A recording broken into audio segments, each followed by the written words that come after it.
Hello students, Anuradha ma'am here. Welcome to my YouTube channel make concept easy.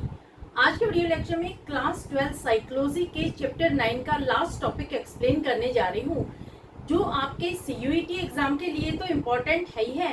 इसके साथ साथ ये आपके एंट्रेंस एग्जाम और कॉम्पिटिटिव एग्जाम में भी पूछा जाएगा। दो टॉपिक आज के वीडियो लेक्चर में मैं एक्सप्लेन करूंगी। एक है कैरेक्टरिस्टिक ऑफ इफेक्टिव काउंसलर, जिसे हम हेल्पर भी बोलते हैं, और दूसरा है एथिक्स ऑफ काउंसलिंग। दोनों ही टॉपिक बहुत इंपॉर्टेंट है। पूरा वीडियो लेक्चर स्टार्टिंग से एंड तक फुल कंसंट्रेशन के साथ देखना, ताकि दोनों ही टॉपिक आपको अच्छे से क्लियर हो जाए। देखो, जब भी कोई नई रिलेशनशिप डेवलप होती है तो उसमें अनसर्टेनिटी और एंजाइटी, ये दोनों ही चीजें डेवलप होती हैं। जैसे आपकी नई फ्रेंडशिप हुई, नई जॉब लगी, नई शादी हुई, तो यहाँ पर आप एंग्शियस होंगे, आपको अनसर्टेनिटी लगेगी कि पता नहीं सामने वाला पर्सन कैसा होगा, वो रिलायबल है कि नहीं है, वो पर्सन कहीं सेल्फिश तो नहीं है, कहीं वो बिट्रेयल तो नहीं है, कहीं मेरे साथ कोई धोखा तो नहीं हो जाएगा। तो इस तरह से आपके माइंड में बहुत सारे सवाल आएंगे, आप बहुत ज्यादा एंग्शियस होंगे।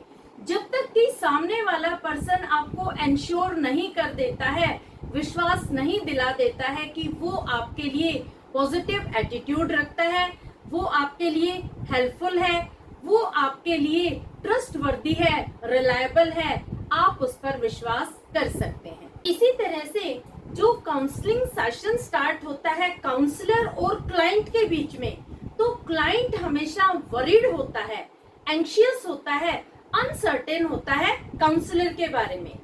वो यही सोचता है कि पता नहीं काउंसलर कैसा होगा, ट्रस्टवर्दी है कि नहीं, मैं अपनी सीक्रेट इंफॉर्मेशन काउंसलर के सामने एक्सप्रेस करूं कि नहीं। जब तक कि काउंसलर उसे इंश्योर नहीं कर देता है कि जो ये काउंसलिंग सेशन है उसके लिए बेनिफिशियल होगा। काउंसलर एक रेपो फॉर्म करता है, वो एक ऐसा एनवायरनमेंट क्रिएट करता है जिसमें क्लाइंट सारी सीक्रेट इंफॉर्मेशन काउंसलर के सामने एक्सप्रेस करता है, क्योंकि वो काउंसलर पर विश्वास करता है कि सीक्रेसी मेंटेन की जाएगी।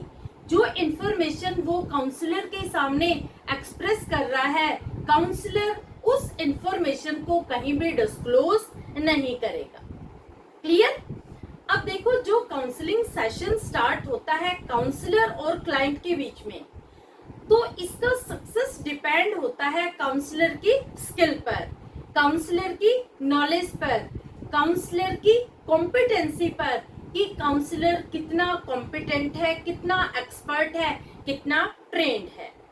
इसके लिए कुछ क्वालिटीज रिक्वायर्ड होती है जो काउंसलर के लिए मैंडेटरी है। यानी काउंसलर में कुछ ऐसी स्किल्स हैं जो जरूर होनी चाहिए, तभी काउंसलिंग सेशन सक्सेसफुल होगा। कौन कौन से स्किल है, आज मैं आपको काउंसलर की 4 स्किल बताऊंगी। पहली है ऑथेंटिसिटी, दूसरी है पॉजिटिव रिगार्ड, तीसरी है एम्पैथी और चौथी है पैराफ्रेजिंग। ये चारों ही स्किल काउंसलर के लिए मैंडेटरी है, इम्पोर्टेंट है, एसेंशियल है। काउंसलिंग सेशन को सक्सेसफुल बनाने के लिए हर काउंसलर के पास ये चारों स्किल होनी चाहिए। तो क्या होती है ये चारों स्किल, ये मैं 1 बाय 1 डिटेल में एक्सप्लेन कर रही हूँ। सबसे पहले मैं एक्सप्लेन कर रही हूँ authenticity. Your behaviour and feeling are consistent with what you value and the way you feel. इसमें एक टर्म दी गई है सिग्निफिकेंट अदर्स, जिसका मतलब होता है कलेक्टिव जजमेंट। देखो, अब मैं आपको बता रही हूँ ऑथेंटिसिटी क्या होती है। ऑथेंटिसिटी में जो चीज आप सोच रहे हो, यानी जो आपका कॉग्निशन है, वो आपके बिहेवियर से मैच करना चाहिए, तभी आपके अंदर ऑथेंटिसिटी होगी। जैसे इसमें लिखा है, your behaviour and feeling are consistent with what you value and the way you feel. जो चीज आप किस तरीके से सोचते हो, किस तरीके से फील करते हो, उसी तरीके से आप उसे एक्सप्रेस करोगे, तो इसका मतलब आपका जो बिहेवियर है वो ऑथेंटिक है। देखो, आपकी ऑथेंटिसिटी 2 चीजें एक्सप्लेन करती है। एक तो आपकी पर्सनालिटी और दूसरे वो लोग जिनके साथ आप कम्युनिकेट करते हैं। पहले मैं बता रही हूँ आपकी पर्सनालिटी के बारे में। देखो, आपकी पर्सनालिटी में आते हैं आपके आइडियाज, आपके वर्ड्स, आपके एक्शंस, आपकी क्लोथिंग, आपकी लाइफस्टाइल। ये कम्युनिकेट करती है आपके बारे में दूसरे लोगों को। जैसे कैसे आपके आइडियाज हैं, क्या आप ऑप्टिमिस्टिक है, क्या आपका पॉजिटिव एटीट्यूड है, कैसी आपकी थॉट्स है, कैसे आपके विचार हैं, कैसे आपके वर्ड्स है, कैसे आपके एक्शंस हैं, कैसी क्लोथिंग है आपकी, यानी किस तरह के आप कपड़े पहनते हैं, कैसी आपकी लाइफस्टाइल है। ये सारी चीजें आपकी एक इमेज बनाती है दूसरों के सामने। दूसरा है वो लोग जिनसे आप कम्युनिकेट करते हैं। देखो, जब आप किसी से कम्युनिकेट करते हैं तो सामने वाला आपके लिए एक इमेज डेवलप करता है अपने माइंड में, एक स्कीमा बना लेता है कि आपकी कैसी पर्सनालिटी है। वो उन चीजों को अपने माइंड में स्टोर कर लेता है जिन्हें आप लाइक करते हैं और डिसलाइक करते हैं। कई बार तो वो उन चीजों को आपके सामने एक्सप्रेस भी करता है। जैसे आपके फ्रेंड्स है, वो आपको बताते हैं कि क्या आपकी स्ट्रेंथ है और क्या आपकी वीकनेस है। इसी तरह से आपके पेरेंट्स, आपके टीचर्स आपको प्रेज भी करते हैं और आपको क्रिटिसाइज भी करते हैं। यानी जब आप अच्छा काम कर रहे हैं तो आपकी प्रेज की जाएगी, जब आप कोई गलत काम करते हैं तो वो आपको क्रिटिसाइज करते हैं। तो जब सब लोगों के ये कलेक्टिव जजमेंट आपके बारे में आते हैं, आपकी इमेज बनाते हैं, उसे हम कहते हैं सिग्निफिकेंट अदर्स। यही मैंने लिखा है, सिग्निफिकेंट अदर्स। ये एक टिपिकल वर्ड है, ये आपके एग्जाम में पूछा जा सकता है 1 मार्कर में कि सिग्निफिकेंट अदर्स क्या होता है। सिग्निफिकेंट अदर्स का मतलब होता है collective judgement of those whom you respect। जिन लोगों का आप रिस्पेक्ट करते हैं, जिनका आप सम्मान करते हैं, रिगार्ड करते हैं, उन लोगों के कलेक्टिव जजमेंट आपके बारे में क्या है, वो होता है सिग्निफिकेंट अदर्स। तो आपको ऑथेंटिसिटी क्लियर हुई। ऑथेंटिसिटी में पर्सन का कॉग्निशन उसके बिहेवियर से मैच होना चाहिए। अगर मिसमैचिंग है तो ऑथेंटिसिटी नहीं होगी। जैसे देखो, एक पर्सन है, वो कहता है कि drinking is injurious to health, हमें शराब नहीं पीनी चाहिए, और रोजाना शाम को वो ड्रिंक करता है। तो यानी यहाँ पर कोई ऑथेंटिसिटी है ही नहीं, उसकी कथनी और करनी इन दोनों में डिफरेंस है। तो यहाँ पर उस पर्सन पर आप रिलाई नहीं कर सकते, वो ऑथेंटिक नहीं है। इसी तरह से जो काउंसलर है वो ऑथेंटिक पर्सन होना चाहिए, तभी काउंसलिंग सेशन सक्सेसफुल होता है। जैसे जो काउंसलर है वो देखने में तो लग रहा है कि बहुत ज्यादा हेल्पफुल है, बहुत ज्यादा पॉजिटिव है, लेकिन उसके एक्शन से, उसके बिहेवियर से ऐसा लग रहा है कि वो बहुत ज्यादा रूड है, बहुत ज्यादा एरोगेंट है। तो यहाँ पर उसकी जो ऑथेंटिसिटी है वो खत्म हो जाती है। क्लाइंट जब उसे ऑब्जर्व करता है तो उसे लगता है कि ये पर्सन ऑथेंटिक नहीं है, तो उसके सामने वो अपनी इंफॉर्मेशन एक्सप्रेस नहीं करेगा। तो काउंसलर के लिए ये मैंडेटरी है, ये एसेंशियल है, ये इम्पोर्टेंट है कि वो ऑथेंटिक पर्सन होना चाहिए। उसकी कथनी में और करनी में कोई भी डिफरेंस नहीं होना चाहिए, यानी उसके कॉग्निशन में और उसके बिहेवियर में एक कंसिस्टेंसी होनी चाहिए। जैसा वो सोच रहा है, जो उसका परसेप्शन है, वही उसका एग्जीक्यूशन भी होना चाहिए। यानी जो उसकी थॉट है, जो उसका कॉग्निशन है, वो उसके बिहेवियर में एग्जिबिट होना चाहिए। तभी वो होगा ऑथेंटिक काउंसलर, ऑथेंटिक साइकोलॉजिस्ट, जिस पर क्लाइंट ट्रस्ट कर सकता है। क्लियर? दूसरा पॉइंट आता है पॉजिटिव रिगार्ड। पॉजिटिव रिगार्ड में मैंने कुछ पॉइंट्स लिखे हैं। पहला पॉइंट है, counsellor should give freedom to client to share his feeling. देखो, काउंसलर को ऐसा एनवायरनमेंट क्रिएट करना चाहिए जिसमें क्लाइंट अपने सारे इमोशंस, अपनी सारी फीलिंग को फ्रीली एक्सप्लेन कर सके, फ्रीली एक्सप्रेस कर सके। किसी तरह की कोई भी रेस्ट्रिक्शंस नहीं होनी चाहिए, उसे फुल फ्रीडम होनी चाहिए अपने आइडियाज, अपनी फीलिंग एक्सप्रेस करने की। दूसरा पॉइंट आता है, डू इंटरप्ट और cut the conversation of client. जब क्लाइंट साइकोलॉजिस्ट के सामने, काउंसलर के सामने अपनी फीलिंग शेयर कर रहा है तो काउंसलर को कभी भी बीच में इंटरप्ट नहीं करना चाहिए। जो बात क्लाइंट कहना चाहता है उसे पेशेंस के साथ सुनना चाहिए और पूरी तरह से चेकिंग करने के बाद ही रिस्पॉन्ड करना चाहिए। उसके बाद को कभी भी बीच में नहीं काटना चाहिए। अगर काउंसलर बीच में टोका टाकी करता है, किसी तरह का इंटरप्शन करता है, इंफॉर्मेशन को बीच में काटता है, अपना जजमेंट देता है, तो क्लाइंट सारी इंफॉर्मेशन रिवील नहीं कर पाएगा। तो ये साइकोलॉजिस्ट की ड्यूटी होती है कि वो क्लाइंट की इंफॉर्मेशन के बीच में किसी तरह का कोई भी इंटरप्शन क्रिएट ना करे। नेक्स्ट पॉइंट आता है, do not label client for example he is introvert. देखो, जब क्लाइंट इंफॉर्मेशन शेयर कर रहा है तो कभी भी काउंसलर को उसे लेबलिंग नहीं करनी चाहिए। कभी भी उसे ऐसे नहीं बोलना चाहिए कि तुम तो इंट्रोवर्ट हो, तुम पेसिमिस्ट हो, तुम्हारा नेगेटिव एटीट्यूड है। तो इस तरह से किसी तरह की कोई भी लेबलिंग क्लाइंट पर नहीं करनी है। नेक्स्ट पॉइंट आता है, use of I instead of you. For example, I understand. जब क्लाइंट इंफॉर्मेशन प्रोवाइड कर रहा है काउंसलर को तो काउंसलर को ज्यादा से ज्यादा यूज करना चाहिए आई का इंस्टेड ऑफ यू। जैसे काउंसलर को कहना चाहिए आई अंडरस्टैंड।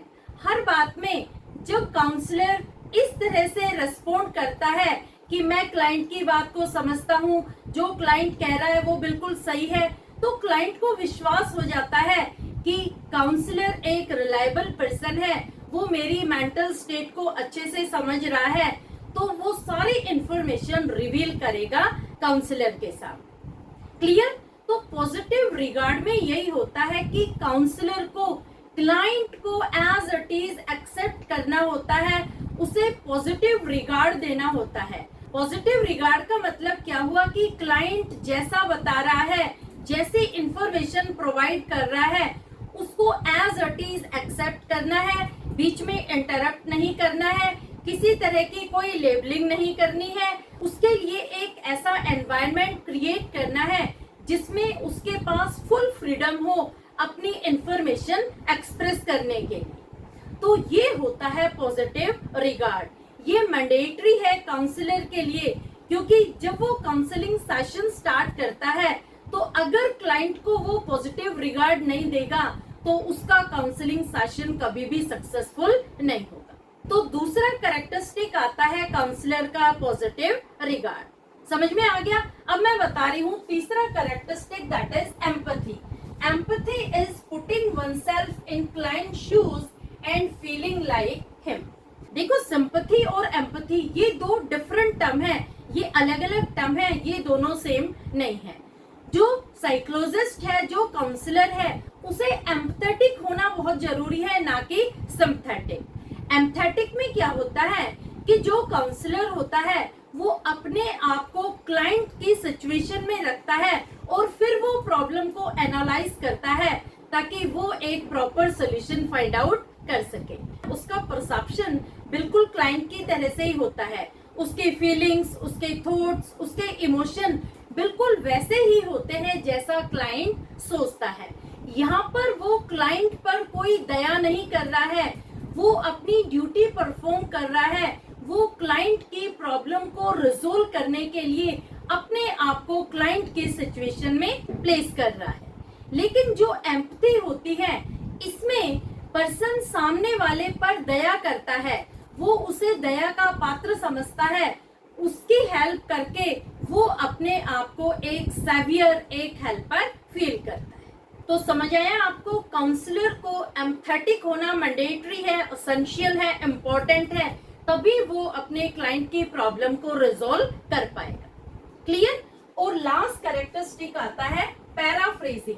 पैराफ्रेजिंग का मतलब होता है रीस्टेटिंग और summarising what the client has said and communicated.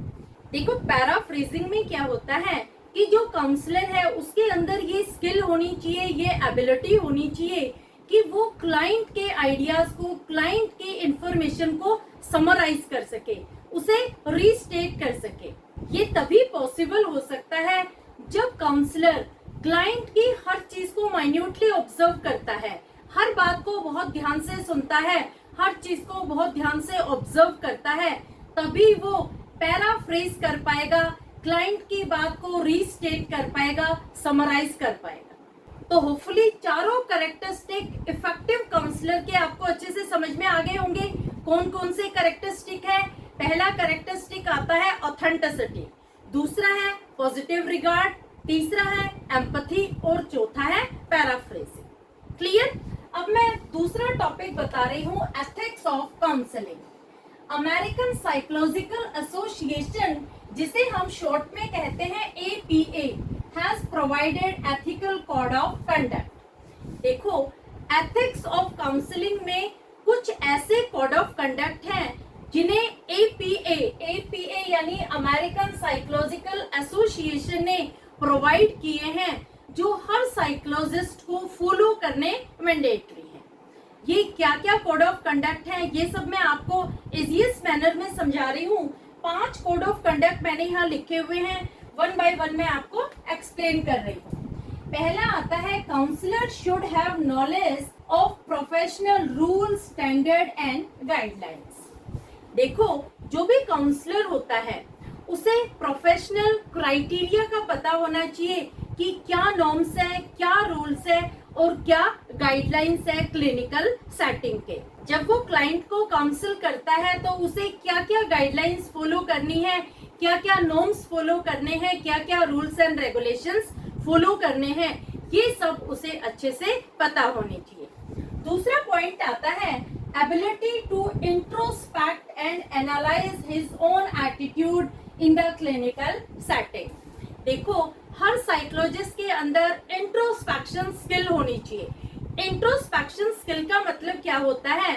वो अपनी मेंटल स्टेट को ऑब्जर्व कर सके क्लिनिकल सेटिंग में, उसके इमोशंस, उसकी थॉट, उसकी फीलिंग्स पर उसका कंट्रोल होना चाहिए जब वो क्लिनिकल सेटिंग में काउंसल कर रहा है अपने क्लाइंट को।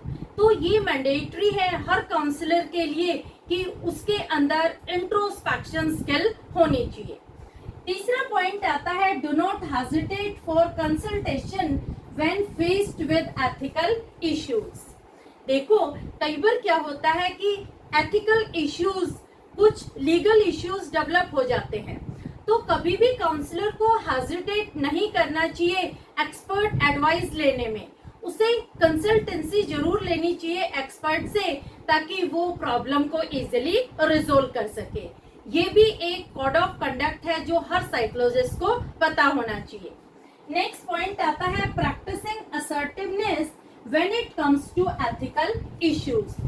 देखो, अगर कोई एथिकल इश्यूज डेवलप हो जाते हैं तो साइकोलॉजिस्ट को असर्टिवनेस प्रैक्टिस करनी चाहिए, यानी उसका एटीट्यूड असर्टिव होना चाहिए। असर्टिव का मतलब क्या हुआ कि उसे अपनी बात पर कॉन्फिडेंट होना चाहिए कि जो वो एक्सप्रेस कर रहा है वो बिल्कुल राइट है। दूसरे के माइंड को, दूसरे के बिहेवियर को चेंज करने की, मॉडिफाई करने की उसके अंदर एबिलिटी होनी चाहिए, यानी वो दूसरे को कन्विंस कर सके, दूसरे को वो मना सके कि जो भी कुछ वो कह रहा है वो बिल्कुल सही है। तो ये भी क्वालिटी होनी चाहिए हर साइकोलॉजिस्ट में, हर काउंसलर में। और लास्ट पॉइंट आता है, ability to understand various legal issues that can arise. हर काउंसलर को ये पता होना चाहिए कि काउंसलिंग सेशन में किस किस तरह के इश्यूज डेवलप हो सकते हैं। जैसे देखो, कई बार क्या होता है कि ब्रीच ऑफ कॉन्फिडेंशियलिटी डेवलप हो जाती है। इसमें क्या होता है कि साइकोलॉजिस्ट क्लाइंट की इंफॉर्मेशन को डिस्क्लोज कर देता है, तो ये अनएथिकल इश्यू है। दूसरा, कई बार साइकोलॉजिस्ट फीस चार्ज कर देता है उन सर्विसेज के लिए जो उसने रेंडर ही नहीं की क्लाइंट को, तो ये भी अनएथिकल इश्यू डेवलप हो सकते हैं। कई बार साइकोलॉजिस्ट ड्यूअल रिलेशन डेवलप कर लेता है बियॉन्ड प्रोफेशनल रिलेशन, देखो, साइकोलॉजिस्ट और क्लाइंट के बीच में जो रिलेशन होता है वो प्रोफेशनल होता है। किसी तरह का कोई भी ड्यूअल रिलेशन जैसे personal relation, social relation psychologist client के साथ डेवलप नहीं कर सकता। ये भी अनएथिकल इश्यू है। कई बार क्या होता है कि साइकोलॉजिस्ट सडन ब्रेक कर देता है, सडन टर्मिनेट कर देता है काउंसलिंग सेशन को, तो ये भी एक अनएथिकल इश्यू है। और कई बार सेक्सुअल अब्यूज से रिलेटेड भी प्रॉब्लम अराइज हो जाती है क्लाइंट के साथ। तो इस तरह के बहुत सारे अनएथिकल इश्यूज डेवलप हो सकते हैं। हर इश्यू के बारे में साइकोलॉजिस्ट को अच्छे से अवेयर होना चाहिए ताकि इस तरह के अनएथिकल इश्यूज प्रैक्टिस में ना आए। क्लियर? तो होपफुली आपको एथिक्स ऑफ काउंसलिंग भी अच्छे से समझ में आ गए होंगे। दोनों ही टॉपिक सीयूईटी एग्जाम के लिए बहुत इंपॉर्टेंट है। इन दोनों टॉपिक में अगर किसी तरह की कोई क्वेरी हो तो feel free to comment in comment box. ये जितने भी नोट्स मैंने बनाए हैं इन सबका एक स्क्रीनशॉट ले लो।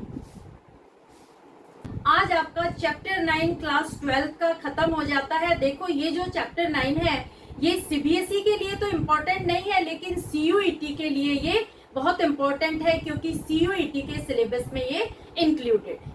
क्लियर? तो होपफुली आपको समझ में आ गया होगा। एक अपने फ्रेंड्स को भी जरूर शेयर कर देना ताकि उनको भी सीयूईटी एग्जाम के लिए जो मटेरियल रिक्वायर्ड है वो मिल जाए। Thank you so much.